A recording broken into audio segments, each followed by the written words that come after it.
कसरावत में महाशिवरात्रि पर भोले बाबा के दर्शन को आस्था का सैलाब उमड़ा। कसरावत क्षेत्र के मां नर्मदा के तटों पर महाशिवरात्रि के दिन शनिवार को समूचा माहौल शिवमय रहा।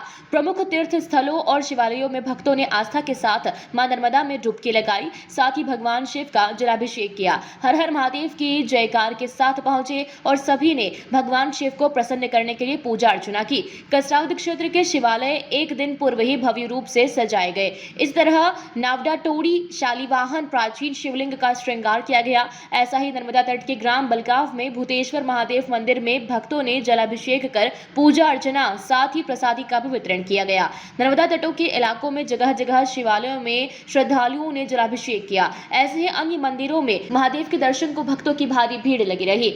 नावडा टोड़ी शालीवाहन मंदिर में शिवलिंग के दर्शन मात्र से ही मनोकामनाएं पूरी हो जाती है और कष्ट दूर हो जाते हैं। महाशिवरात्रि पर बम बम भोले हर हर महादेव के जयकारों से मां नर्मदा के क्षेत्र के शिवालय गूंज उठे। महाशिवरात्रि के दिन मंदिरों में वातावरण भक्तिमय हो गया। मां नर्मदा की गोद में बसे शालीवाहन मंदिर में भक्तों का एक रोज पहले ही आना शुरू हो जाता है। शालीवाहन मंदिर में शिवलिंग की पूजा ऋषि मुनियों ने यहाँ तपस्या की। नावडा टोड़ी शालीवाहन मंदिर में महाशिवरात्रि पर्व का विशेष महत्व है। लोक मान्यता के अनुसार शिवलिंग का विशाल संग्रह है। मां नर्मदा नदी के तट पर स्थित शिव मंदिर नावडा टोड़ी शालीवाहन देवनगरी के साथ साथ स्वर्ण नगरी के नाम से भी जाना जाता है। यहाँ प्रतिवर्ष महाशिवरात्रि को एक दिवसीय मेला लगता है। शिवालय में बड़ी संख्या में जुटे श्रद्धालुओं ने दूध, दही और शहद से शिव ज्योतिर्लिंग का जलाभिषेक कर देवों के देव महादेव से विश्व शांति की कामना की।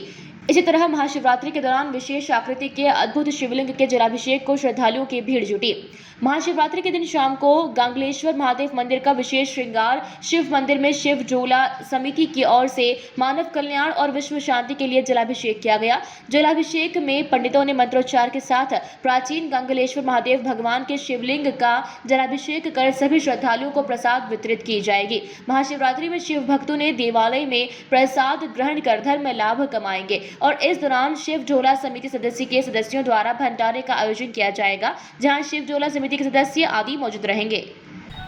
महाशिवरात्रि पर प्रतिवर्षानुसार इस वर्ष भी महायज्ञ का लघुरुद्र महायज्ञ का आयोजन किया गया। 16, 17 और 18 तारीख 3 दिन तक यज्ञ यहाँ हुआ और उसकी पूर्णाहुति आज महाशिवरात्रि के अवसर पर थी। और महायज्ञ के बाद सभी आने वाले श्रद्धालुओं के लिए साबूदाने की खिचड़ी प्रसादी का आयोजन भी था। शालीवाहन में पिछले लगभग 35 सालों से इसी प्रकार का यज्ञ का आयोजन होते चले आ रहा है और शिवरात्रि के दिन भगवान भोलेनाथ का रात भर अभिषेक होता है। आज रात भर अभिषेक होगा भोलेनाथ का। भोलेनाथ को रामायण यहाँ पढ़कर सुनाई जाएगी और उसके बाद भोलेनाथ का श्रृंगार होगा। ये क्रम पिछले कई वर्षों से जारी है और मां नर्मदा के तट पर एक शालीवाहन मंदिर प्राचीन मंदिर है। शालीवाहन राजा दक्षिण भारत के राजा थे और उन्हीं के नाम पर शालीवाहन इस स्थान का नाम पड़ा है। शालीवाहन राजा प्रतापी के साथ में इच्छाधारी नागपुत्र थे और एक जो राजा अपने राज्य में सारी प्रजा को कर मुक्त कर देता था, उसी राजा को संवत चलाने का अधिकार होता था और हमारा राष्ट्रीय मान्यता प्राप्त शालीवाहन शक संवत जो आज भी भारत में प्रचलित है, वो शालीवाहन राजा के द्वारा चलाया गया था। निश्चित तौर पर पिछली बार से अधिक संख्या में श्रद्धालुओं का आना शालीवाहन परिसर में और शालीवाहन मां नर्मदा के तट पर हुआ, क्योंकि पिछले सालों जो कोरोना महामारी थी उसके कारण श्रद्धालु कम पहुंच पाए थे। इस बार ऐसा कुछ नहीं है। महामारी के ख़त्म होने के कारण श्रद्धालुओं का ज़्यादा आना हुआ है और मां नर्मदा में स्नान करके भोलेनाथ का दर्शन करके श्रद्धालुओं ने पुण्य लाभ प्राप्त किया। कसरावत तहसील से अबरार पठान की रिपोर्ट।